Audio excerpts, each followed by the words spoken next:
What's good, YouTube? Welcome back to Sad Boy Slaps. It's Captain Mingo here from the Jersey Devils, and in today's video I have Meta. But before we get into that, let me shout out Drewby's Collectibles in Corona, California. They are my LGS. I will link their Instagram down below. One of the members of the Jersey Devils, that's a local there, actually made this cool little neat old frog man. He 3D printed it, so I cannot wait to paint these. I don't know if he's going to start selling these or not, but they are pretty cool. Shout out to another Jersey Devil team member, Kai. He's at Shiny Ho Ho TCG if you guys want to see more Metazoo content. And without further ado, let's get into Lightning. Everyone already knew Lightning was strong. They did not need a buff, and they got a buff, so they are just not fun to play against, but that doesn't mean you cannot beat them. So I will try to go through a little bit of that in this video. So first of all, we're playing Terra, Lightning Storm. Both of them, I'm just using two different arts of it, but these are both the same card, if you guys do not know that. I am playing two Lightning Glass, just because we got that one lightning bird doesn't mean that we do not like two extra aura on top of him still, so we are still main decking two lightning glass.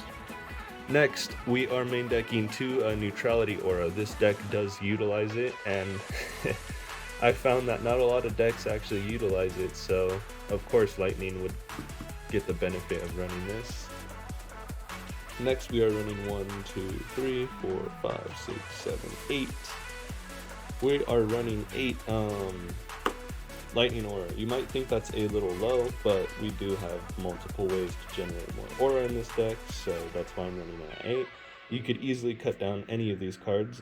I'm just showing you guys a build for it, but you can easily take the core and do your own thing with the core.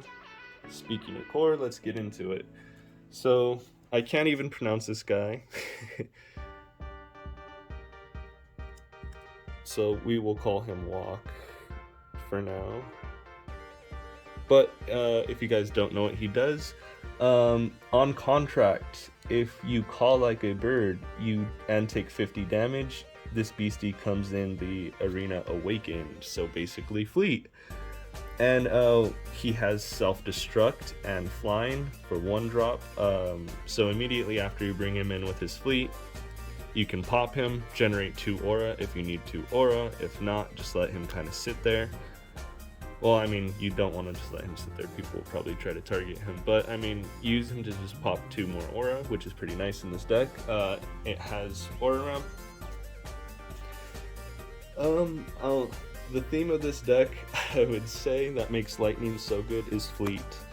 We're using Speed Demon for multiple reasons.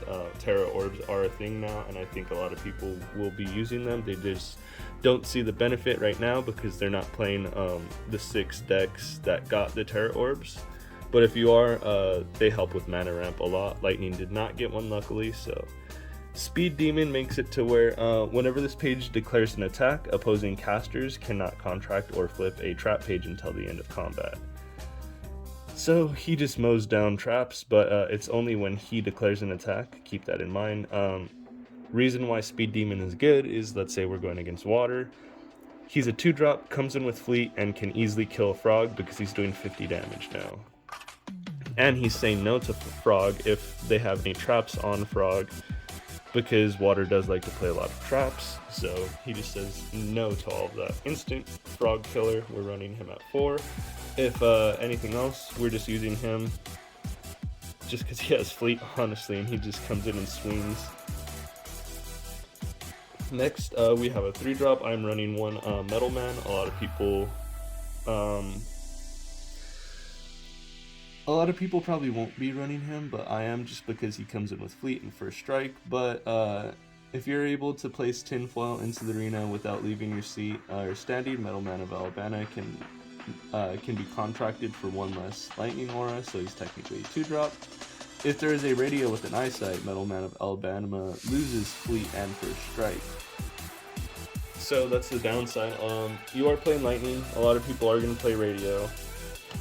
But for the off chance if they're not Pain Radio, that's why I'm running the one Metal Man. Next, for another 3-drop, I am running one Thunderbird. Thunderbird is pretty good because the theme of the deck, Fleet. All these monsters come in ready to attack, which is really strong in Metazoo because you're getting the first attacks and initiating everything. So he is Flying Fleet, 3-drop, Lightning Storm and Rain. We don't run a Rain Terra in here though, so this page's name is Quetzalcoatlus, in addition to Thunderbird, so we can search him with that spell that just came out. I'll get into that in a second. Arena effect.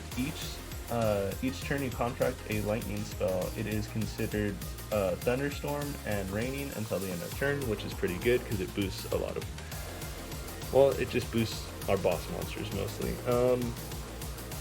If this attack destroys a beastie, you may awaken another beastie not named Thunderbird, so this go ahead and lets any of our other guys attack twice, so like a mini lightning in a bottle if we can kill it. Not only that, but it does have paralyze on the attack, so we can literally just use him to crash into something to get that paralyze effect, hopefully. Next, we are running 3 Quets. I would run him at 4, but honestly, I like the balance of 3 right now. It's pretty good. We are not going to use his power, so I'm not even going to read it because it has nothing to do with this. He gains plus 10 for every light bulb directly above you. He gets 50 from Lightning Storm, which is really good because then he's first strike swinging for 80 and 90 if there's a light bulb above you. Flying, first strike, fleet. So again, theme of this deck is fleet. Everything just comes in and rushes your opponent.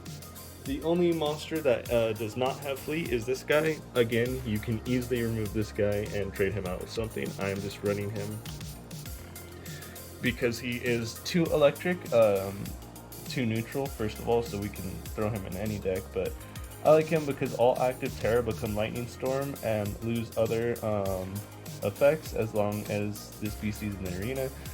So let's say we're going against Cosmic and they're getting all of their stars Terra bonus. Well, boom, removed it. All of their Terra bonuses are now considered Lightning Storm, which is really good if you're going against a Terra heavy deck. And I think that Cosmic will probably, either Cosmic or Fire will be number 2. Cosmic just, If you thought Fearsome Critters spam was bad, you should check out Cosmic. I will be doing a deck profile on that pretty soon.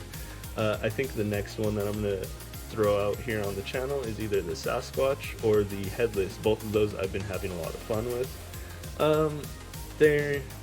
I don't know if they can keep up with this deck just because, like I said, everything comes out with fleet, ready to attack, and it's fast, and I feel like that's what Lightning's theme was all along, was just to be fast. Next, I am running Adam Ackler because he comes in with fleet and we can attack for 70 with him, which is ridiculous.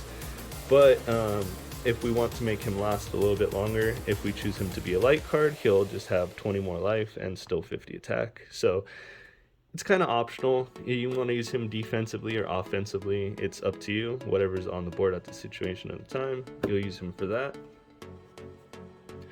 I am running 2 of these gliders. I don't really use their effect, but their effect is you can place this beastie and target other glider you own into the arena, into your chapter.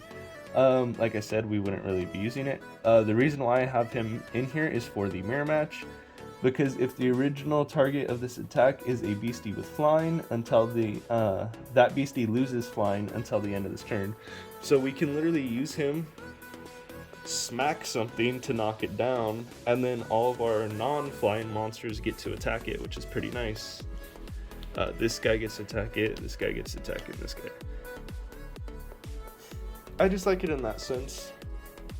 Not only that, but it has 2 bonuses for Dark and Spirit. So this guy is ready for any deck.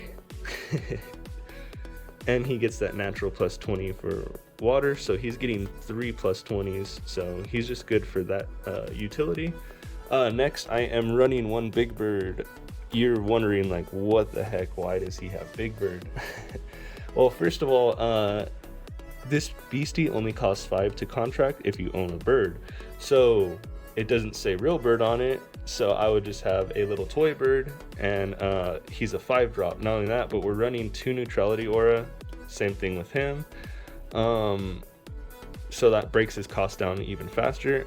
In the mirror match, you're going to be facing a lot of flying. It's lightning. So on contract, you get to destroy a beastie with flying, which is really good. They have a Quetz out, boom, insta-kill Quetz. Just because you dropped a big bird. I am using the LGS promo thanks to Droobies. Next, I am running 2 Engineer's Oil and 2 Power Cell. Personally, I would remove Power Cell for Shock Aura. I don't have Shock Aura at the moment just because I don't want to dig through all of my Cryptoid Nation 1 bulk. So I'm using this. Normally this gives everyone fleet, but everyone in this deck already has fleet except for this guy, so we don't really use it for the fleet effect. But it generates 1 aura and awakens the next beastie you control. You contract this turn, and then you destroy this artifact. Shock Aura, we would just take 50 damage and generate an aura, then you'd be able to reawaken it with Engineer's Oil, take another 50, generate another aura. But this just lets us activate this 1 turn, so that's why I run these 2 in here. Next, we're running 2 Bookmark. I feel like that's standard for any deck. 1 next chapter, because we are running the neutrality aura, so this is just a 2-drop instead of a 3-drop if we have that. Next card I am running that is huge in this deck, I would say, is Gravity Shift. I am main decking this for multiple reasons. Reason number 1 is when I build a deck, I expect it to go against meta, and this deck I want to be going against meta, obviously. So in the mirror match, you're going to be facing a lot of lightning. They are going to be using this spell right here, Blue Jet Strike, to destroy all of our flying beasties. Well, we can use this before they use this, because you can contract this page at any time, and switch all of the traits of our beasties who have flying and not make them not have flying, which is pretty cool. All beasties without flying gain flying until the end of the turn. All beasties that did not gain flying from this spell lose flying until the end of the turn. So they lose that, so can't be destroyed. With that, cool little combo there. Next, 1 Power Up Red, because Power Up Red is scary on any of our fleeting monsters, honestly. And I play 1 Call of the Storm, just because we're only running these guys, really. We could Call of the Storm one of these guys as another target, but you're paying 4. It doesn't really plus to just pay 4 to bring out a 1-drop. It pays to bring out this guy, because you bring out 2 copies. If you guys don't know what it does, let me read it for you. Search your spellbook for 2 lightning beasties, each with the aura cost of 4 or less and the same name. The reason why we could search this guy out with him is because he is also known as Quetz, in addition to Thunderbird, so that's a pretty cool little combo. Place them into the arena awakened. They already have fleet, but this searches 2 out from the deck with fleet. It is Thunderstorm is considered active until the end of the turn. At the end of the combat, send 1 of the chosen beasties to limbo. So this just lets us power play, bring them both in, attack very strong. I'm only running this at 1. I was bricking with it at 2, but at the same time, you will see it a lot less with 2. I don't really try to rely on this card. If I have it, I have it. If I don't, I don't. But this, I think, is why Lightning is pretty scary. Again, if you have Shock Aura, I would replace these 2 Power Cells with Shock Aura. It just works a lot better. Honestly, this is very scary. Its downfall is if you get 1st year anniversary celebration, none of these monsters are really too strong, except for our gliders, because they swing for 70, and our Adam Ackler, which would swing for another 70. Other than that, I wouldn't really be scared of too much of these monsters from 1st year anniversary celebrations, because that is this deck's biggest weakness. You could also Toxic Water this deck. it just sucks that they all come out with fleet. Not a lot of decks can keep up with how fast that is. But I think the dark deck that I just posted has a pretty good chance with it, because even if our BCs are destroyed, on destroy we get to send stuff to the cemetery and cycle them back out. So even though they're killing them, we get to bring it in the circle and cycle them out. But this is still faster, I would say, because none of them have any traits and all these guys are flying. So we just had to wait to block with everyone to counter that flying instead of going aggressive and attacking. I will probably have a video out soon on how to play more competitively. I've been writing stuff down for that, like board presence, looking at your opponent, studying them, stuff like that. It's just to help you get a little bit more competitive, so you guys can look forward to that pretty soon. I think it's 10 rules that I have for the first one that every person trying to go from casual to competitive should think about. So until next time, guys, I will see you guys in the next video. Peace.